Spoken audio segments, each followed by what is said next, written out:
It's Catherine, and today we're going to learn how to take these digital die cuts and separate them from their transparent background.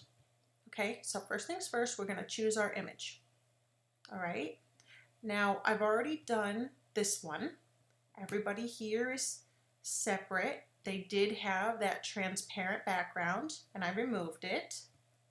And as you can see here, this one I didn't. So although it looks like they're all separate, when you try to move it, you see that you can't. They're all one big piece.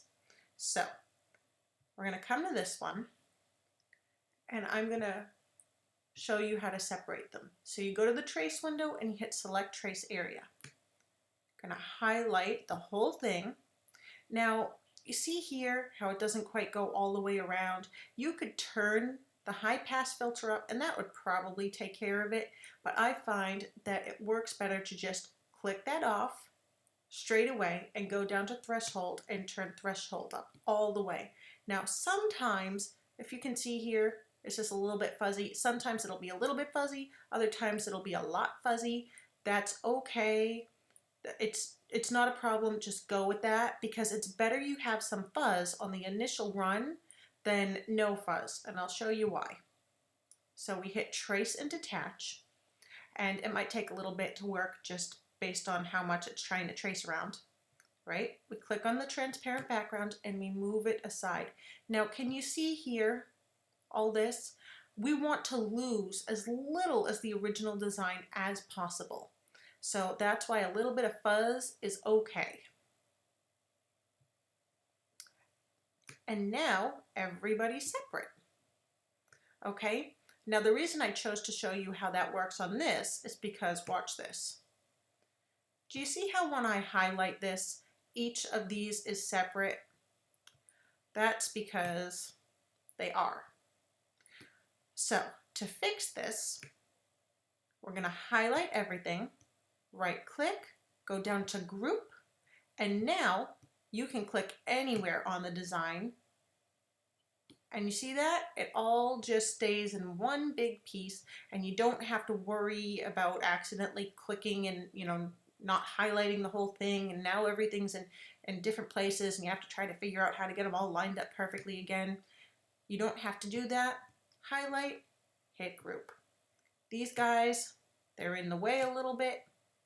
No problem. Oops, I don't want him in there. I try to, for my purposes, I like everything to kind of stay perfect. I will save it as this. I will save it all as one big image, but you don't have to. You can right click, hit copy, and now say you're going to use that cotton candy a lot. It might make sense to just save it on its own. And what I like to do, I go to the line window, center it to the page, then you come over here and you hit save as, save to library. And then I'm going to go over here and I have a Mummy Lay folder.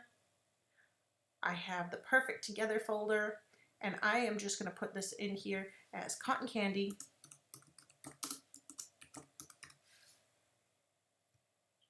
So now he's going to be separate from everybody else. Cotton candy. So if I know I'm going to reach for that one a lot, I'll just separate him out. But you don't have to remove him from this whole thing. You can still save this as is. And I've removed the background. Everybody's free. These are locked together. And you can just go to click off this one. And when you do that, just hit save. And it'll save it just the way it is, so that when I go and open it up again, they're still free from their background. And if you don't do that, then you will have to do this again. When you go and open it up, it'll be back to being all one big piece with the transparent background there. And if that does happen, you just separate them again. But yeah, I'd like to do that and then just save it right away. Okay guys, I hope this helped. See you next time.